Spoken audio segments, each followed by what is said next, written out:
कार्यक्रम के पुण्यार्जक हैं श्री नितिन सेठी जी, श्रीमती दीपाली सेठी जी, इंदौर। उसकी फिर माला फेरने में मन नहीं लगता, मंदिर जाने में मन नहीं लगता। बहुत सारे धर्मात्माओं को हमने ऐसा देखा जो पहले बहुत अच्छे धर्मात्मा थे, आज वो बहुत अच्छे अधर्मात्मा हैं। पहले वो बहुत अच्छी तरह मंदिर आते थे, आज मंदिर की तरफ देखते भी नहीं। पहले अच्छा आचार विचार रखते थे, अब पूर्णतः आचार विचार से भ्रष्ट हो गए। और आप लोग खुद अपने मन से पूछिए, कहीं आप खुद तो इस लाइन में शामिल नहीं हैं? कहीं आपकी श्रद्धा में, आपकी श्रद्धा कब डगमगाती है? जब आप किसी धर्म से और धर्मात्मा से बहुत बड़ी इच्छाएं कर लेते हो और वो इच्छाएं पूरी नहीं होती हैं, तो आपकी श्रद्धा में कमजोरी आ जाती है, कमी आ जाती है। तो इससे सिद्ध ये होता है कि वो श्रद्धा थी नहीं, वो तो व्यापार था, वो तो लोभ था, वो तो मोह था, वो तो तुम्हारी वासना थी। इसलिए तुमने आज तक अपने स्वयं की परीक्षा करना, स्वयं की परीक्षा करना कि तुम्हें धर्म से और धर्मात्माओं से कितनी इच्छाएं हैं। शांति धारा से, पूजन पाठ, सबसे, परिवार से, माँ बाप से, किसी से, संसार में जितनी वस्तुएं हैं, उन सब वस्तुओं के प्रति तुम्हारी क्या धारणा है? माँ बाप को तुम चाहते हो, क्या चाहते हो माँ बाप से? क्या अपेक्षाएं हैं माँ बाप से? माँ बाप ने तुम्हें क्या क्या इच्छाएं हैं? उन इच्छाओं को संग्रह करो, जो जो तुम्हारी इच्छा हो। ऐसा कोई बेटा नहीं होगा जो माँ बाप से कोई इच्छा न रखता हो। यही उसकी सबसे बड़ी भूल है, सबसे बड़ी भूल है। उसे मानव नहीं, पशु कहते हैं। जो माँ बाप से कुछ चाहता है वह मनुष्य नहीं, पशु है। क्योंकि ये पशु का लक्षण होता है। माँ बाप इसलिए नहीं होते हैं कि हमें उससे कुछ मिल जाए, कुछ मिलेगा, वो मेरे काम आएंगे। ये जो धारणा है, यही सारे संसार को विघटित कर रही है। जो इच्छाएं तुमने पाल रखी हैं, यदि वो इच्छाएं माँ बाप से पूरी नहीं हुई तो तुम माँ बाप से घृणा करोगे, चिड़चिड़ाओगे, झगड़ा करोगे, एक दिन छोड़ करके चले जाओगे। क्योंकि तुमने जो इच्छा पाल रखी थी, वो इच्छा के विचारे पूरे कर नहीं पाए। 90% माता पिताओं को बच्चे क्यों छोड़ देते हैं? क्योंकि बच्चे की जो इच्छाएं हैं वो माँ बाप पूरी कर नहीं पाते। बोले क्या काम के? और जैसे जैसे माँ बाप बूढ़े हो जाते हैं, तैसे तैसे बेटा बहू का उनके प्रति रुझान कम होता है। कई बार तो इंतजार करते हैं कि ये ऊपर क्यों नहीं जा रहे हैं, थक जाते हैं। और यदि कोई माँ बाप बीमार पड़ गए, पैरालिसिस हो गया, कोमा में चले गए, और किसी भी ऐसी अवस्था में प्राप्त हो गए जो तुम्हारे लिए बहुत भार बन गए, तो भार बनते हैं। बेटा ये माला फेरते हैं, इससे अच्छा तो ये चले जाए, इससे अच्छा तो चले जाए। बस तुम्हारी जिंदगी में समझ लेना, ना जाने कितने भव तुम्हारे निकलेंगे, सम्मूर्छनों में जन्म लोगे। सम्मूर्छनों, बिना माँ बाप के जन्म लोगे, अनाथ जन्मोगे। क्योंकि एक बार तुम्हारे मन में माता पिता भार बन गए थे, परेशानी का कारण बन गए थे। तुम्हारे मन में चिड़चिड़ापन आ गया था, क्या करूं, बाल बच्चे पालूं या इन बूढ़े बाप की सेवा करूं। दोनों में से तुम्हारा मन बच्चों की तरफ जाएगा। बच्चे भार नहीं बनते, माँ बाप भार बन जाते। बच्चे भार नहीं बनते, किसी को नहीं बनते। किसी माँ बाप को बच्चे कभी भार नहीं बनते, लेकिन कितने बच्चों को माँ बाप भार बन जाते हैं। यही सबसे बड़ा अभिशाप है, यही सबसे बड़ी, बहुत बड़ी खोट है। मानो, मैं सदा कहता हूं, माँ बाप के लिए तुम एक भाव धारणा बनाना, माँ बाप मेरे लिए नहीं है। मैं माँ बाप से अपनी कोई इच्छा पूरी नहीं कराऊंगा। और मैं बहुत बार कहता हूं, वरदान मांगो, भगवान से कभी मांगना पड़े तो एक ही वरदान मांगना कि भगवान, मैं कभी माँ बाप से कोई अपेक्षा न रखूं, मेरी जिंदगी में कभी माँ बाप का सहयोग न लेना पड़े, माँ बाप का सहारा न लेना पड़े, माँ बाप के आश्रित होकर के मेरी जिंदगी न चले, ये वरदान मांग लेना।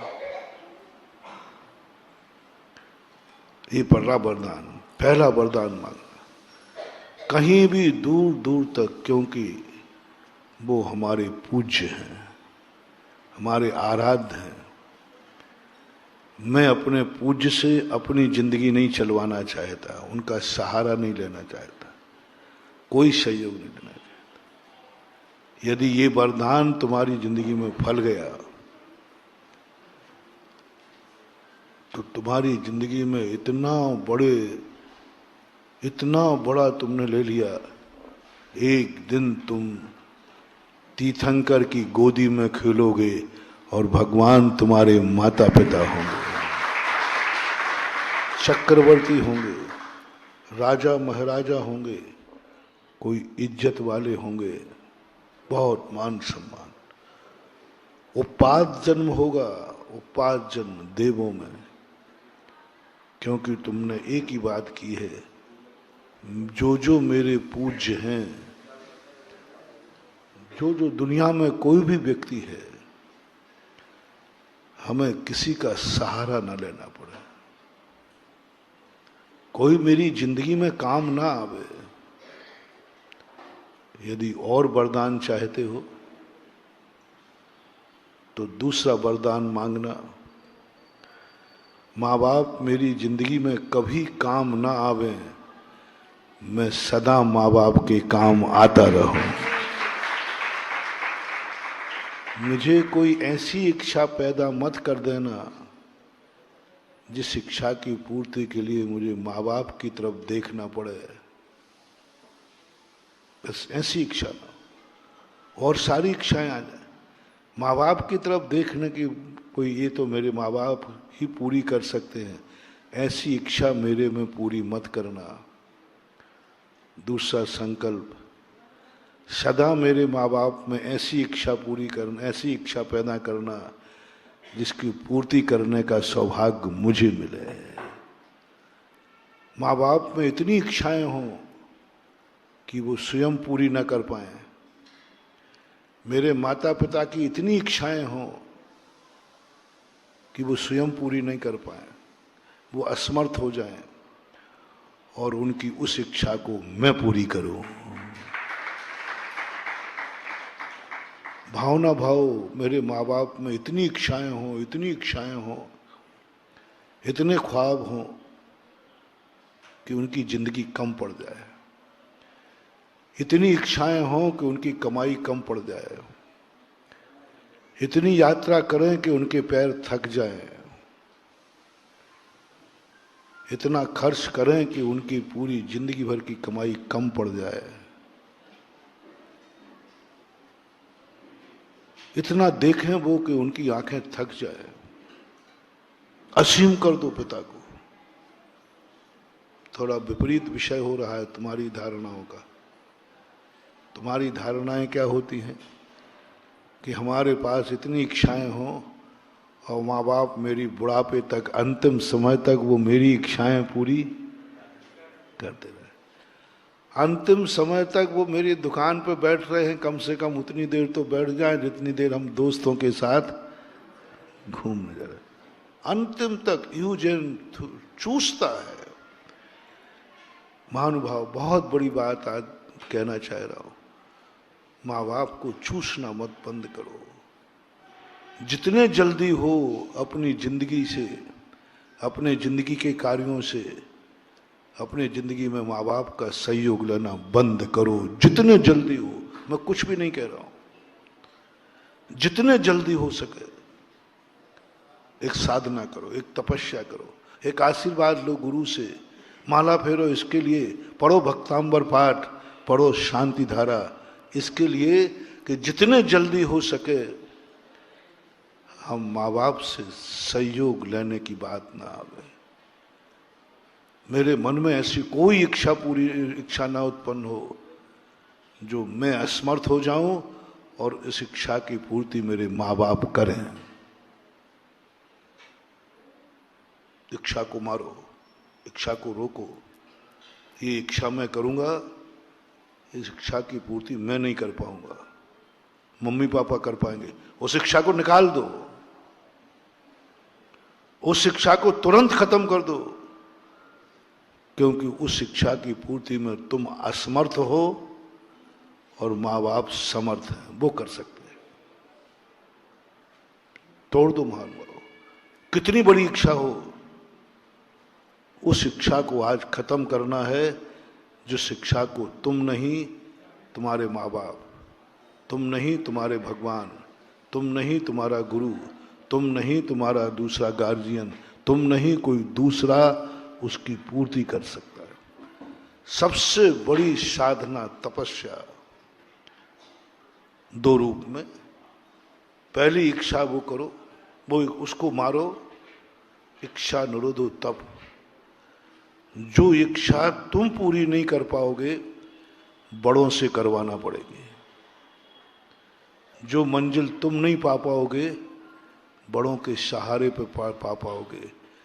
जो मंजिल तुम नहीं चढ़ पाओगे वे बड़ों के कंधे पे चढ़ना पड़ेगा, बड़ों की उंगली पकड़ के चढ़ना पड़ेगा। तुम नहीं चढ़ पाओगे, बड़ों का कंधा चाहिए। तुम वो इच्छा पूरी नहीं कर पाओगे, किसी बड़े का सहारा चाहिए। ऐसी इच्छाओं को अपनी जिंदगी में कभी पनपने मत देना। ऐसी इच्छाओं को तुरंत मार दो, जैसे बने तैसे। क्योंकि जो इच्छा मेरे जीवन में आ रही है ये तो बिना बड़ों की कृपा के हो ही नहीं सकता, बड़ों का सहारे लिए बिना हो ही नहीं सकता। उनका तो सहारा चाहिए ही है, बस तुम जिंदगी में फेल हो गए। मैंने अभी 2 दिन पहले प्रवचन में कहा था, 10 नंबर का ग्रेस गुरु कृपा का किसको मिलता है? फेल वाले को कि पास वाले को? और 99 नंबर वाला 1 नंबर मांग रहा है गुरु जी से। उसके कितने नंबर आए? वो गुरु जी से कहता है, गुरु जी 1 नंबर की कृपा कर दो, बस 1 नंबर की। कई बार तो आधा नंबर, बड़ी बड़ी परीक्षाएं होती ना, IAS IBS, आधा नंबर की कृपा कर दो गुरु जी, बस 99.5 तो मैंने कमा लिए, बस आधा नंबर गुरु जी आपका हो जाए। हो सकता है? कानून नियम। और 23 नंबर वाले को गधा को 10 नंबर और बेचारे 99 पाले को 1 नंबर नहीं।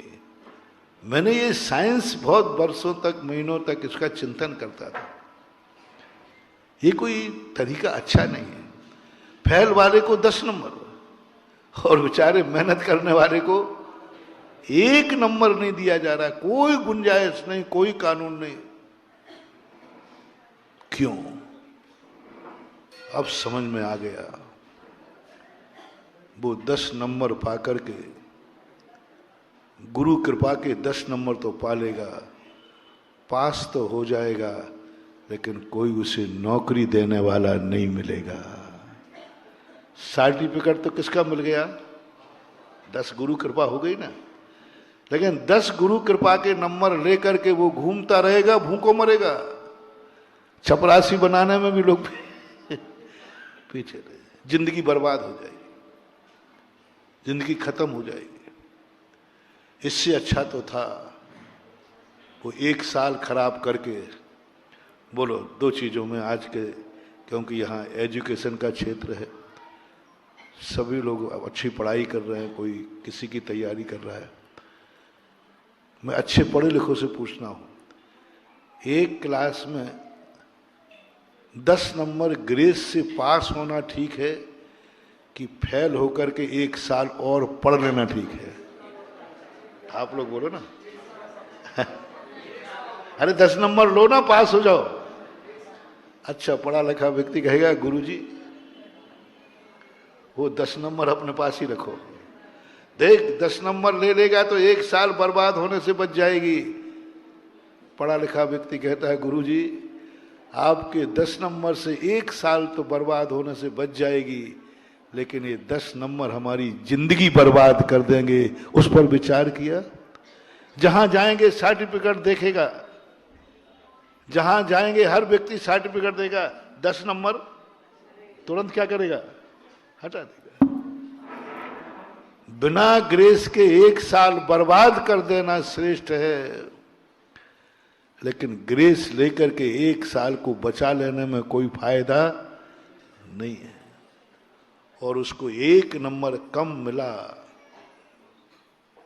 तो भी सारी दुनिया उसके पीछे पड़ती है। 99 नंबर लाया है, कंपनी उसको कहती कोई बात नहीं 1 नंबर कम सही, बस ये अपनी जिंदगी का हुसूल बनाओ। हमें बड़ों की कृपा का 1 नंबर भी नहीं चाहिए। बड़े जब भी कृपा करेंगे समझ लेना तुम्हारी जिंदगी फेल हो गई, तुम फेल हो गए, बेचारे हो गए, असमर्थ हो गए, असहारे हो गए। 1 साल बर्बाद करो। अब नहीं देखो, 1 साल बर्बाद करके एक थोड़ी सी मेहनत करो, लेकिन करो उन इच्छाओं को कि मैं अपनी इच्छा को मारता हूं, लेकिन मैं उस इच्छा को अपनी जिंदगी में जन्म नहीं देना पड़ेगा जो मुझे बड़ों से पूरा कराना पड़े। बड़ों की कृपा पर जिंदगी मत जियो, बड़ों के आश्रित होकर पैरों पर मत खड़े हो, ये विकलांग की निशानी है। कोई माँ बाप तुम्हें हर्ष से सहारा नहीं देगा, खेत के साथ सहारा देगा। बड़े होने के बाद कोई माँ बाप नहीं चाहते कि मेरा बेटा मेरी उंगली पकड़ के चले। हर माता पिता की भावना रहती है अपने पैर पर खड़ा हो। माता पिता को तो खुश होना चाहिए कि मेरा बेटा जिंदगी भर मेरे सहारे पर चलेगा, मेरी उंगली पकड़ेगा, मेरे कंधे पर चलेगा, मेरे पास रहेगा। नहीं, अच्छे माता पिता एक ही बात कामना करते हैं, मेरा बेटा अपने पैरों पर कब खड़ा होगा। बोलो अच्छे माता पिता का क्या लक्षण है? ये अपने हाथ से रोटी कब खाना शुरू, ये अपनी गंदगी स्वयं साफ करना कब शुरू करेगा, ये कपड़े पहनना कब शुरू करेगा, ये चलना शुरू कब करेगा, ये मेरे बिना सहारे के बिना कब जीना सीखेगा। एक ही तमन्ना माँ बाप की है। क्यों? माँ बाप को क्या तकलीफ है? माँ बाप को कोई बेटा भार नहीं है। क्या भी अपना भार उतारना चाहते हैं इसलिए भावना कर रहे हैं? क्योंकि उसको बेटा भार बन गया, मेरे कंधे पर चढ़ा रहता है, भार है, ये कब अपने पैरों से चलना सीखे? नहीं, ये भावना मत करना। वो भार मान करके तुम्हें अपने पैरों पर खड़ा करना चाहते हैं कि तेरे जिंदगी को सौभाग्य में बदलना चाहते? फैसला करो। माता पिता चाहते हैं तू अपने पैरों से चलना सीखे, इसलिए कि उनको गोदी में ना उठाना पड़े, इसलिए कि उनको तुम भार बन जाओगे, इसलिए कि उनकी स्वतंत्रता खत्म हो जाएगी। नहीं, कोई दुनिया का माता पिता, जिसमें हमारा भारतीय माता पिता और उसमें भी हमारा आर्यपुत्र जैन माता पिता, कभी अपने बेटे को भार मानता ही। माँ बाप कभी बेटे को अपनी गोदी में भार मान के नहीं उठाते। माँ बाप कभी अपने बेटे की गंदगी भार मान के साफ नहीं करते। शेयर करना, आप लोग माताओं पिताओं, शेयर करना। आप अपने छोटे बच्चे की परवरिश करते हैं, सेवा करते हैं, क्या भार मान के करते हैं? नहीं। माँ कभी बेटे की सेवा भार मान के नहीं करती। माँ बेटे को रोटी कभी भार मान के नहीं खिलाती, कभी हाथ गोदी में कभी भार मान के नहीं उठाती, आनंद के साथ उठाती है। जब बेटे को गोदी में उठाना पड़ता है तब देखो उसका आनंद, देखो उसका चेहरा, देखो उसकी किलकारी, देखो अवभाग्य मानती है, गोदी में मेरे बेटा मेरा गोदी में है। कभी भार नहीं माना। जब गोदी में उठाने पर माँ बाप को आनंद आता है, बेटे को रोटी खिलाने में आनंद आता है, बेटे के लिए खर्चे के पैसे देने में आनंद आता है, बुला के देता है, बेटा ये पकड़। बेटे को कपड़े पहनाने में आनंद आता है, हर चीज में माँ बाप को आनंद आता है। ये बात को मैं पक्का करके ओके करूं? बोलो। माँ बाप को अपने बेटे को जो कुछ भी करना पड़े, उस करने में वो अपने आप को भार मानता है कि सौभाग्य? सौभाग्य। ओके, इसको लॉक करूं? लॉक आता ना, इसको लॉक करता हूं। अब मुझे दूसरा प्रश्न का जवाब दो। जब तुम्हें बेटे को गोदी में उठाने में आनंद आ रहा है, उंगली पकड़ के चलाने में आनंद आ रहा है, उसको खर्चा देने में आनंद आ रहा है, तो फिर तुम ये भावना क्यों कर रहे हो कि बेटा अपने पैर से चलना कब सीखेगा? वो तो तुम्हारे पैर से चलना सीख जाएगा तो तुम्हारा आनंद खत्म हो जाएगा, वो गोदी में नहीं बैठेगा। और थोड़ा ज्यादा चलना सीख गया तो तुम्हारे पास नहीं रहेगा, भाग जाएगा। तो अच्छा है, आज से भावना करो, बेटा सदा तुम्हारी गोदी में बना रहेगा। हे भगवान, मेरा बेटा कभी चलना न सीखे, जिससे मेरी गोदी में बना रहे। देखो देखो देखो भाई, मैं सीधा साधा आदमी हूं, आपकी भावना पूरी करा रहा हूं। क्योंकि आपको बेटे को गोदी में उठाने में आनंद आता है, तो फिर क्यों भावना कर रहे हो कि पैर पे चलना सीख जाए? उंगली से पकड़ के चलाने में आनंद आता, फिर क्यों कह रहे कि चलना सीख जाए? और ये भी मैं कह रहा हूं, जैसे जैसे तुम्हारा वो चलना सीखेगा, तुम्हारी गोदी में नहीं आएगा। कान खोल के सुनो, सीधी सीधी बात है। अब बोलो, तुम अपने आनंद को कायम रखना चाहते हो या बेटे को अपने पैर पर खड़ा होना देखना चाहते हो?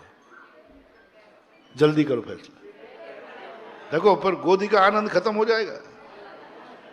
बेटा तुम बुलाओगे तो भी बाहर भागेगा। तुम कहा बेटा इधर आ, वो कहता मम्मी,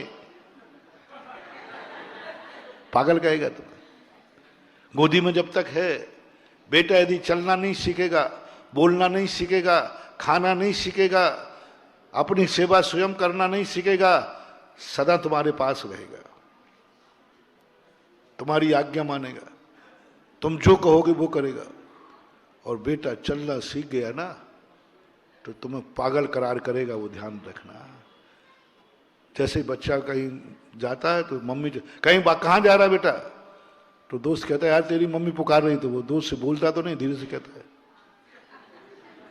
इसका तो स्क्रू ढीला है, हाफ माइंड है, तो चिल्लाती रहती है और तुझे पागल करके वो भाग जाएगा। ये सब होगा।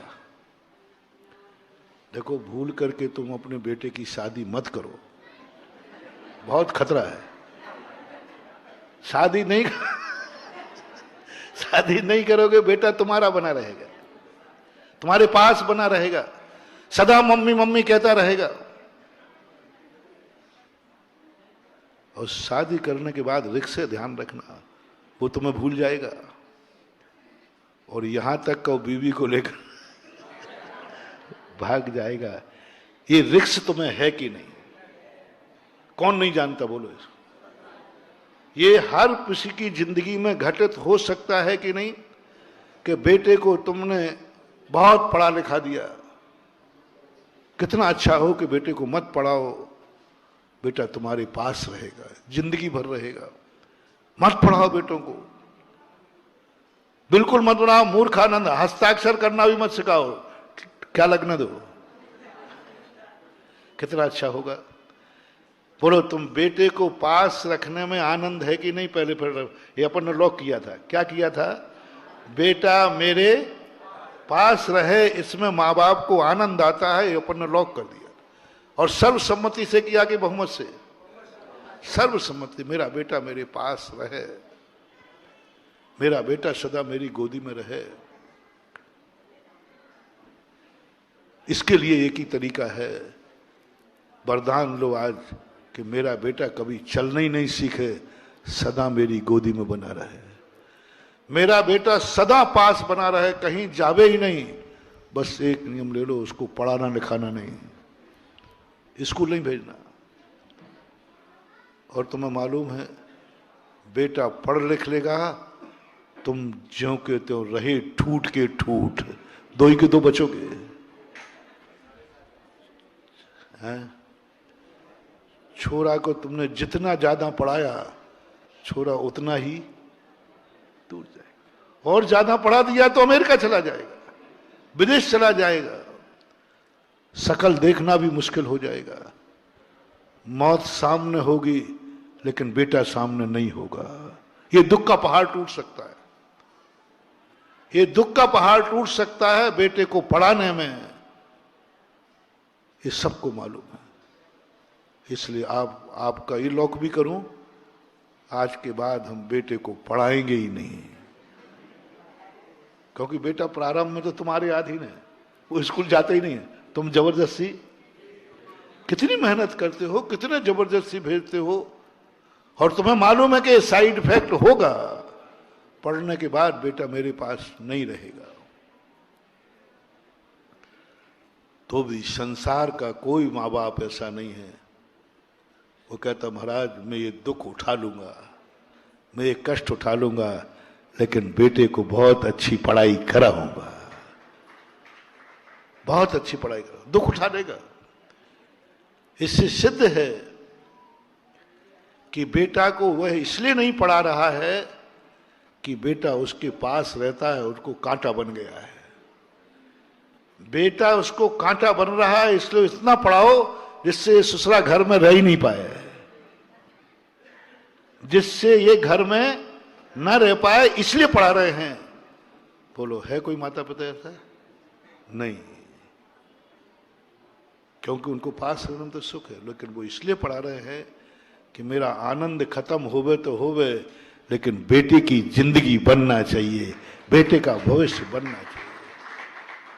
वो जानते हैं 90% माता पिता को एक रिक्स है कि बेटे की शादी के बाद जरूर नहीं कि बेटा मेरा होके रह जाए, हो सकता है मेरी जिंदगी सब कुछ खत्म हो जाए, ऐसी बहू आ जाए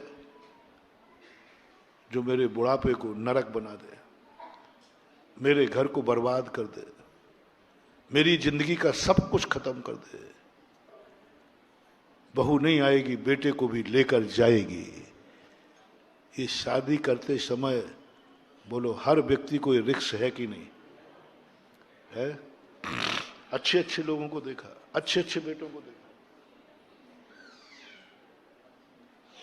अच्छे अच्छे बेटों को देखा जो माँ बाप के पक्के भक्त थे, माँ बाप को भगवान से भी ज्यादा मानते थे। एक बार मंदिर नहीं आएंगे लेकिन माँ बाप की सेवा पहले करेंगे, गुरु को छोड़े। इतने भक्त थे, लेकिन शादी होने के बाद वो इतने दुश्मन हो गए कि माँ बाप के लिए एक गिलास पानी देने का भी वो कर्तव्य नहीं समझते। जबलपुर में ऐसे लोग हैं, माँ बाप भी हैं। ये इतनी रिक्स होने के बावजूद भी ओ माता पिता हो, आज एक वरदान ले लो कि हे महाराज एक ही वरदान दो, मेरे छोरे की शादी होवे ही नहीं। हाथ उठा दो, अभी उठाया नहीं, पूछ रहा। कितनी बड़ी रिक्स ले रहे हो तुम, कितनी बड़ी रिक्स ले रहे हो तुम, तुम्हारी जिंदगी बर्बाद हो जाएगी। महाराज जी क्या कैसे है माता पिता की आत्माएं, कितना समर्पण, कितना त्याग है। वो जान रहा है माँ बाप के इसका साइड इफेक्ट क्या हो सकता है, कितना बड़ा साइड इफेक्ट हो सकता है, फिर भी उस साइड इफेक्ट की परवाह किए बिना हर माँ बाप अपने बेटे की जिंदगी गृहस्थी बसाना चाहता है। वो कहता है ठीक है महाराज, बर्बाद होगी तो हो जाएगी, मुझे बुढ़ापे में कीड़े पड़ेंगे तो पड़ जाएंगे, मुझे कोई पानी देवे या ना देवे, लेकिन कम से कम बेटे की गृहस्थी एक कामना है। इसलिए मैंने माँ बाप को कभी बेटे भार नहीं बने, भार नहीं बने। इसलिए आपसे मेरा कहना है, आप अपनी जिंदगी में वो नियम ले लो जो कार्य तुम्हें अपने माँ बाप से पूरे कराना पड़े, वो कार्य का आज त्याग है। आज मैं रात्रि भोजन त्याग नहीं करा रहा, आलू प्याज त्याग नहीं करा रहा, ये तो बहुत छोटी चीजें हो गई हैं। अब तो सबसे बड़ी चीज त्याग कराना है। तुम कहीं अपनी जिंदगी माँ बाप के भरोसे तो नहीं जी रहे हो, कोई इच्छाएं ऐसी तो नहीं पाल रखी हैं जो माँ बाप का सहारा लेके जीना पड़े। कहीं जिंदगी में कहीं से मन में भाव तो नहीं आ रहा है ये कार्य मेरे माँ बाप से पूरा हो जाएगा, मैं तो नहीं कर पाऊंगा, नहीं कराना। ग्रेस के नंबर नहीं चाहिए, इच्छाएं मारना पड़े तो मार दो, कुछ पीछे हटना पड़े तो हट जाओ, भूखे रहना पड़े तो रह जाओ, भीख मांगना पड़े तो मांग लो, लेकिन 10 नंबर ग्रेस के पाने का प्रयास मत करो, मत करो। बहुत बड़ी चीज मिलेगी। ये तो तुम्हारी इच्छाओं को, कौन सी इच्छा सीमित करना है आपको, कौन सी जिंदगी में त्याग करना है। जो कार्य तुम ना कर सको अपने गार्जियन से कराना पड़े, उसकी मेहरबानी से हो, उसके सहयोग से हो, उसका सहारा लेना पड़े, ऐसी इच्छाओं का त्याग करना गृहस्थ के जीवन का सबसे बड़ी तपस्या है और उसका भविष्य उज्जवल ही उज्जवल है। दूसरा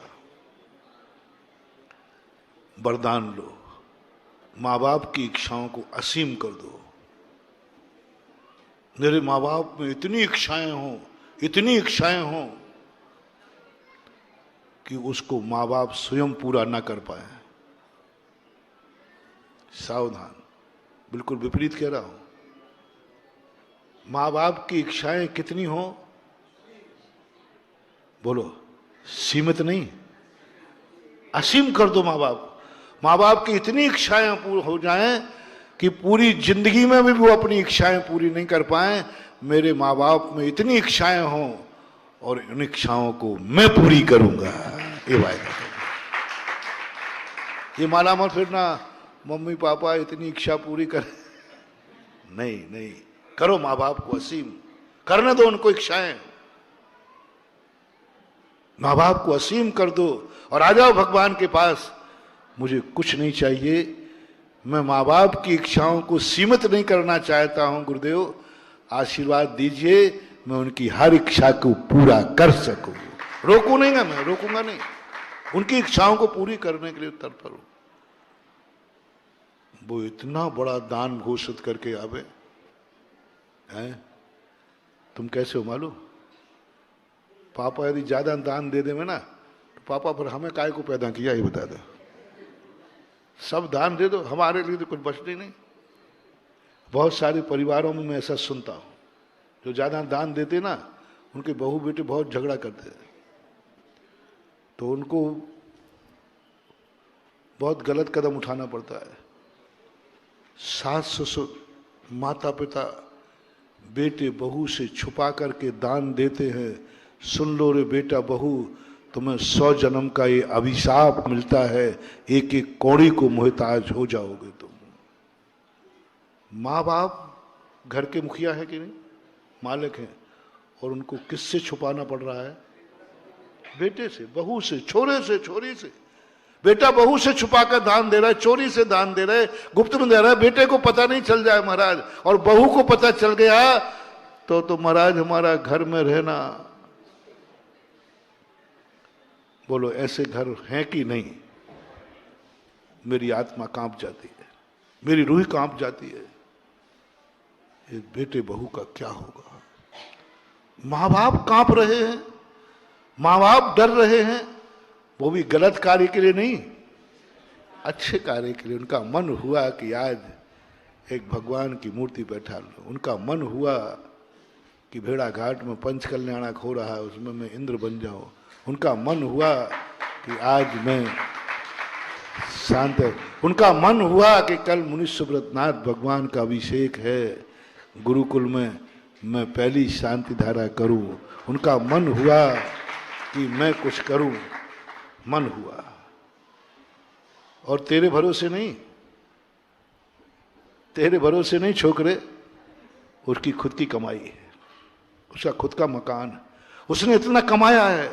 सबसे बड़ा कौन माँ बाप, कौन निकृष्ट है महानुभाव, जो बाप स्वयं की कमाई को खर्च करने में बेटा बहू से डर रहा है।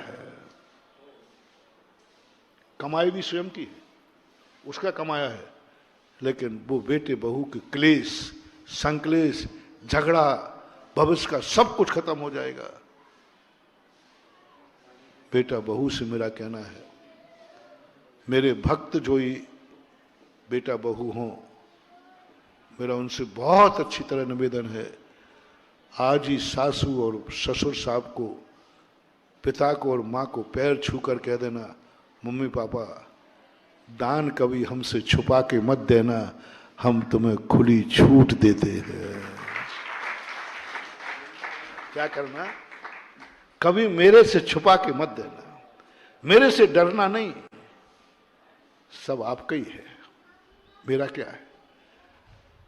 कम से कम इतना तो वरदान दे दो माँ बाप को, जितनी उनकी कमाई है उतने तक दान देने के लिए छूट दे देना। इतने कितना कितना कितना जितना उन्होंने कमाया है उतने तक तो हम नहीं बोलेंगे महाराज, वो माँ बाप की कमाई है, वो उतना तक की छूट दे दो,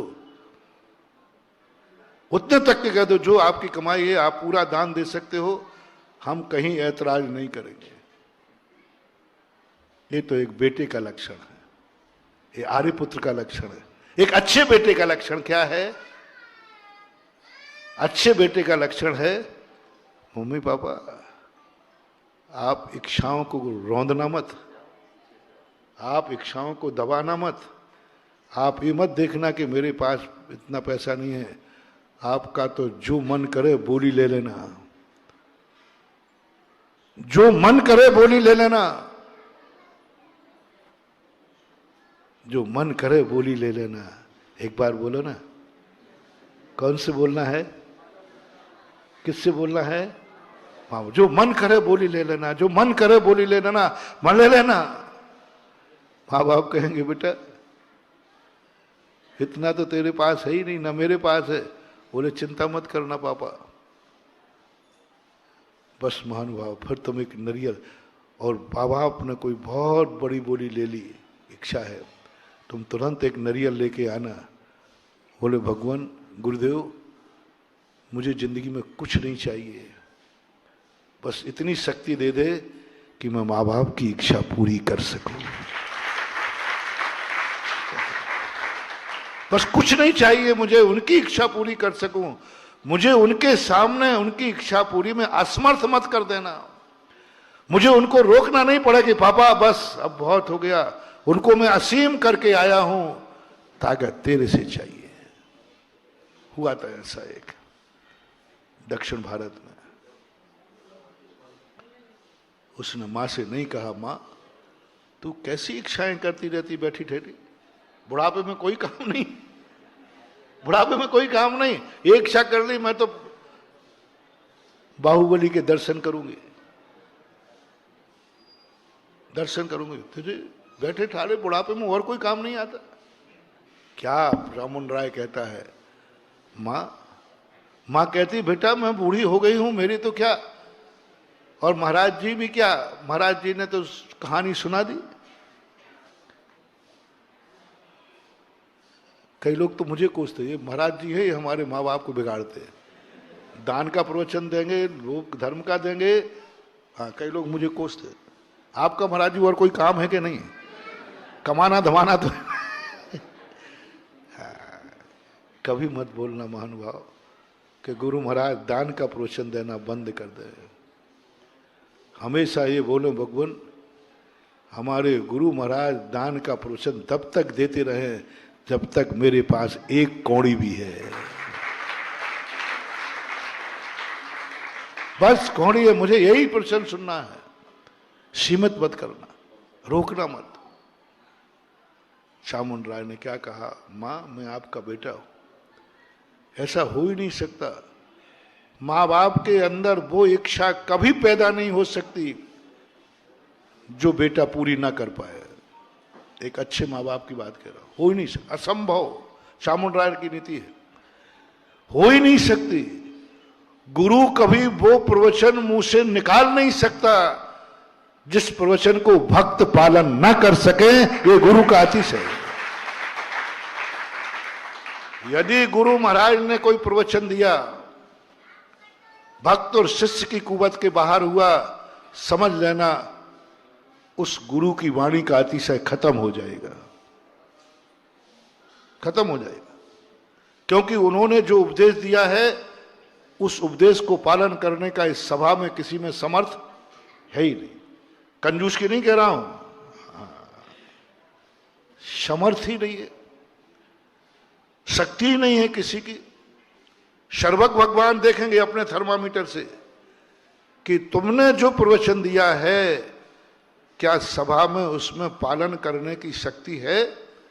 यदि नहीं है, उसी समय उस वक्ता का अतिशय खत्म हो जाएगा, वाणी का अतिशय खत्म हो जाएगा, और बहुत बड़ा वो अपराध का भागीदार, प्रायश्चित का भागीदार है वो वक्ता। जो वक्ता ऐसा उपदेश देवे जिसमें शिष्य और भक्त पालन करने में समर्थ ही नहीं हो, ऐसा उपदेश दे डाला। मैंने दे डाला उपदेश आप लोगों को, काहे के मनुष्य नर से नारायण बनो। मनुष्य बन गए और नर से नारायण बनते नहीं हो, और बहुत जम का उपदेश दे दिया। जिनवाणी कहती है तेरी वाणी का अतिशय खत्म हो जाएगा, क्योंकि पंचम काल में कोई नर से नारायण बनते ही नहीं है, समर्थ के बाहर हो गया ना। अब ये उपदेश हम नहीं दे सकते, अरहंत बनने का उपदेश नहीं दे सकते, भगवान बनने का उपदेश नहीं दे सकते, लेकिन मैंने मुनि बनने का उपदेश दिया। बोलो, मुनि भी नहीं बन सकते? अब नहीं बनो वो तुम्हारी बात है। बोलो, मुनि बन सकते हो कि नहीं? नहीं बनना वो बात अलग है, समर्थ है कि नहीं। इसलिए पंचम काल में स्पष्ट शास्त्रों में कहा, वहीं तक इनको उपदेश देना जहां तक ये पालन करने में समर्थ हो। मुनि तक का उपदेश है, अरहंत सिद्ध का उपदेश नहीं, क्योंकि तुम पालन कर सकते। इसी प्रकार साधु कभी कोई त्याग की बात कहता है, तुम्हारा गुरु है, आप देखना, ईमानदारी से आपके गुरु की परीक्षा करना, गुरु की वाणी की परीक्षा करना, कि गुरु कभी तुम्हें कोई उपदेश देवे लक्ष्य करके, उंगली करके, तुम्हें यह कार्य करना है, तुम्हें यह कार्य, तुम्हें यह चीज त्यागना है, तुम्हें ये चीज त्यागना है, तुम्हें ये करना है, आप 5 मिनट आंख बंद करके देख लेना, जो गुरु ने कहा है उसकी समर्थ है कि नहीं। ईमानदारी से करना नहीं करना ये नहीं कह रहा हूं मैं, अंदर से पूछना, गुरु ने जो कहा है वह तुम करने की शक्ति है कि नहीं है। गुरु ने जो त्याग कहा है वो त्याग कर सकते हो तुम, कर सकता हूं, बस नमोस्तु कर लेना, तुम्हारे की गुरु की वाणी में अतिशय है। क्योंकि गुरु ने वही कहा जो मैं कर सकता हूं, करूं या न करूं वो बात की बात है, लेकिन मेरे गुरु के मुख से वो शब्द निकल ही नहीं सकता जो नहीं कर सके। इसलिए मैंने तुम्हें देखा, मैं कभी प्रवचन देता हूं, बहुत ऊंची ऊंची कामनाएं कर लेता हूं, और मैं दावा करता हूं मेरे मुख से निकला है तो इस कार्य को पूरा करने वाला भी दुनिया में पैदा हो चुका है। यदि दुनिया में पैदा नहीं होता तो मेरे मुंह से निकलने वाला नहीं था, निकलता ही नहीं। ये अमित बार बार कहता, महाराज जी पहले से आप क्या कोई अवध ज्ञान लगा के देख लेते कि इस मोहल्ले में इतने लोग रहते हैं। अरे जो लाख रुपया नहीं बोल पा रहे हैं, जो लाख रुपए की पानी नहीं लिखाते हैं, उनसे आपने कह दिया कि अमनपुर में पहला गर्भालय 2.5 करोड़ का कोई बनाएगा। तो जब 2.5 कहा ना, तो जो हमें कहा है यहां से देखता है,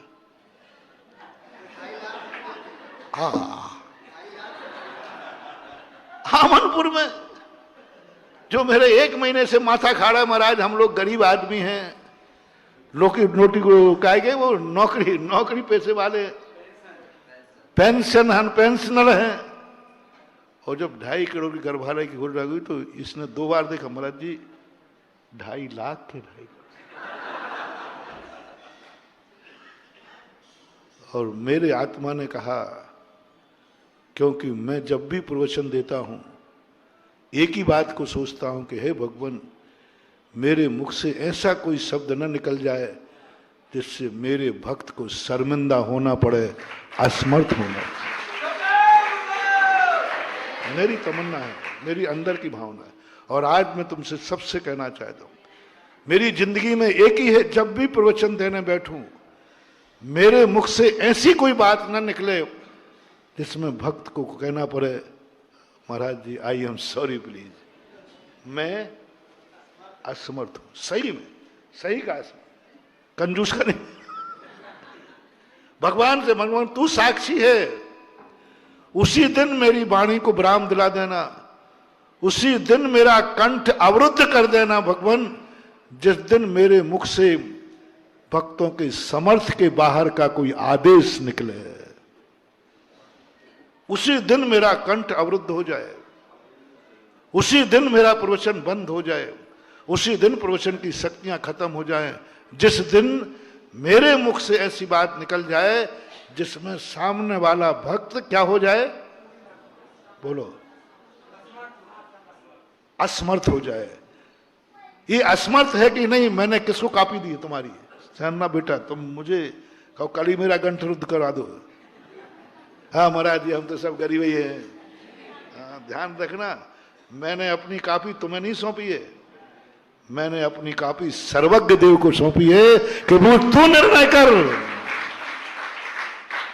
हे प्रभु, हे सर्वज्ञ भगवान महावीर स्वामी, तू निर्णय कर, मेरे मुख से जो निकला है वो वाक्य मेरे भक्त के लिए असमर्थ बना रहा है कि समर्थ है। कौन जांचेगा कॉपी? अब बेटा बच नहीं पाओगे, क्योंकि सर्वज्ञ तो सर्वज्ञ ही होता है। ये नीति है गुरु को, शिष्य को वही आदेश देने की बात कही जो पालन कर सके। पूज्यवर पूज्यपाद स्वामी ने बहुत बड़ी बात कही। एक प्रायश्चित होता है विवेक और परिहार नाम का। गलती है, अपराध है, चौथे काल में वही अपराध होने पर वह दंड मिलता था, और पंचम काल में वही अपराध होने पर उन्होंने कहा नहीं, ये दंड आप अपने शिष्य को नहीं दोगे। यानी कि अपराध तो बराबर है। चौथे काल में था तो कहते हाँ ये दंड दीजिए इसको, ये अपराध किया है, वही दंड पूरा पूरा ज्यों का त्यों। और पंचम काल में कहा इसको यह दंड मत देना। ना समझा, एक बात समझ में नहीं आई। बाद में समझ में आई कि पंचम काल का जीव इस दंड को सहन करने की शक्ति नहीं रखता। गजब गजब।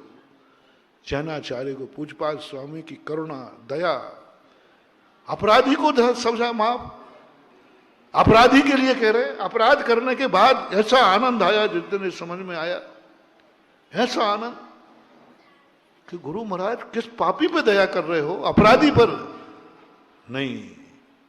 ये उसने अपराध किया है, लेकिन उसको ये सजा मत देना, क्योंकि ये सजा को सहन करने की शक्ति उसमें नहीं है। उसके प्राण जा सकते हैं, वो पागल हो सकता है, वो विक्षिप्त हो सकता है, और वो तुम्हारे सामने गिड़गिड़ा करके रो करके मर सकता है। शक्ति नहीं है उसमें, क्या करोगे? अब पैर जिनके नहीं है महानुभाव, अपन डंडे न मार मार करके मड़ियारी चढ़ाए तो बोलो वो चढ़ जाएगा कि मर जाएगा? मर जाएगा। ये करुणा जैनाचार्यों की है दंड देते समय। तब से मुझे लगा कि जैनाचार्य जब भी कोई बात बोलते हैं वही बोलते हैं जो मेरे समर्थ में है। जब भी मैं शास्त्र को पढ़ता हूं, हर चीज मुझे ऐसी लगती है कि गुरु महाराज बोल रहे हैं, कुंद स्वामी बोल रहे हैं, शमंत भद्र महाराज बोल रहे हैं, मेरे में समर्थ है, लेकिन मैं बेईमानी कर रहा हूं। कहां नजर आता हूं? यदि समर्थ नहीं होता तो गुरु महाराज लिखते ही नहीं। जो जो शास्त्रों में पंचम काल में लिखा है वो सब अपने में ताकत है, शक्ति है। अब अपन करें या न करें, शक्ति है। शक्ति के बाहर लिखा ही नहीं। जब कुंद स्वामी कहते हैं मुझे कितना काम करना है, मुझे कितनी तपस्या करना है, मुझे कितना दान देना है, मुझे कितना पढ़ाई करना है, मुझे कितना विहार करना है, उन्होंने कहा कुछ नहीं, जम सकई तम की रही। वाह, दया नहीं तो और क्या है? अरे कोर्स बता देते तुझे ये यहां तक करना है, चाहे मरना पड़े तो मर जाए, यहां तक कर, इतना करना है। नहीं, उन्होंने कहा जम सकई तम। क्या है करुणा जैनाचार्यों की? जितनी शक्ति है उतना करो। हमारे यहां दान कितना देना है? भगवान की पूजा में महाराज जी अधिकतम क्या करना है बताओ? बताओ। गजमोती भी कम है। क्या कहा? गजमोती भी, और शक्ति नहीं है तो मक्के के दाने भी बहुत है। तो ये सब चीजें, इन सब चीजों का आज बहुत बड़ी चीज महानुभाव आपको दी। अपने परिवार को असीम करो। क्या करना है सबको? आज सब बेटा बहू को घर जाके क्या करना है? अपने माँ बाप सास ससुर के पैर छू के कहना है आपको कोई भी दान देने के लिए मुझसे डरने की जरूरत, मेरे से पूछने की जरूरत नहीं है। आप जो बोल के आओगे आपका बेटा बहू भीख मांग करके भी चुकाएगा तो चुकाएगा। आपको ये भाव मत करना कि बेटा से पूछ लो। कभी बाप तुमसे कहा बेटा मेरा भाव हो रहा है, तुरंत बाप से कहना पिताजी आप मेरे कौन से जन्म के दुश्मन हैं? सुनो रे बेटो, यदि बाप कभी पूछे बेटा मेरा मन हो रहा है तो कह देना बाप आप कौन से जन्म के दुश्मन हैं? आप पिता होकर मेरे से पूछ रहे हैं, और इतने अच्छे कार्य के लिए धिक्कार है मुझे। पिताजी कभी भाव भी मत लाना कि बेटे से पूछना है। ये बेटा आपकी हर इच्छा पूरी करने के लिए ही पैदा हुआ है। मेरा जीवन ही सफल है, ऐसा तुम असीम कर सको तो करने का प्रयास करना। समय आपका हो गया। अब आप लोगों को आज एक कार्यक्रम करना है, बस भेड़ा घाट का। कोई उठेगा नहीं, अभी टाइम है आपका। मैंने 10 मिनट पर, देखो आप उठ रहे नहीं उठे, यदि प्रवचन चलता 10 मिनट और तो क्या करते आप, बैठे रहे। थोड़ा सा छोटा सा हाल है, एक उठोगे 2-4 और उठेंगे। 5 मिनट के अंदर 7 मिनट के अंदर अपन सारे कार्यक्रम पूरे कर लेंगे। और आज अपन को उस भेड़ा घाट के जो पात्र बनना है, कोई साधारण चीज नहीं है। मैंने पहले ही कहा, अपने और माता पिता भी अपने बेटों को छूट दें, बेटा तू मेरा बेटा है, अच्छे कार्य में तुझसे मुझे पूछने की जरूरत नहीं है। और पतियों को पत्नी से कहने की जरूरत है, हालांकि 7 फेरों में कहा ही जाती है धर्म को छोड़ करके हर कार्य में मैं आपसे पूछ के करूंगी, ऐसा कुछ होता है? तो आज हर पति को कहना है कि धर्म कार्य के लिए मेरे से नहीं पूछना, तो इंद्राणी बन जाना, मैं पीछे से इंद्र बन जाऊंगा। अपने अधिकार का उपयोग करो। जिस पति की तरफ से पत्नी को यह छूट है कि दान के और धर्म के क्षेत्र में मेरे से पूछने की जरूरत नहीं है, पत्नी की तरफ से पति को छूट है कि धर्म और दान के संबंध में मेरी कोई चिंता मत करना, मैं एक आभूषण कम ले लूंगा, लेकिन आप धर्म से पीछे हटना ना। हर व्यक्ति को कुल मिलाकर के घर में आज एक माहौल बनना चाहिए। धर्म कार्य के लिए परिवार के हर व्यक्ति को किमिक्षिक छूट होना चाहिए। किसी तुमसे एक ही बात का ध्यान रखो, धर्म कार्य के लिए कोई परिवार का व्यक्ति मेरे से डर तो नहीं रहा है। सारांश निकाल रहा हूं। पत्नी तुमसे धर्म कार्य में डर तो नहीं रही है, पति तुमसे डर तो नहीं रहा है, बेटा तुमसे डर तो नहीं रहा है, बाप, कोई भी व्यक्ति आज का होमवर्क है कि धर्म कार्य करने के लिए मेरे परिवार का कोई व्यक्ति मेरे से डर तो नहीं रहा है। इस बात के लिए तुम निडर कर दो, निर्भय कर दो और किमिक्षिक वरदान दे दो कि धर्म कार्य के लिए हमारे से डरने की कोई जरूरत नहीं है। महावीर भगवान की। इस कार्यक्रम के पुण्यार्चक थे श्री नितिन सेठी जी, श्रीमती दीपाली सेठी जी, इंदौर।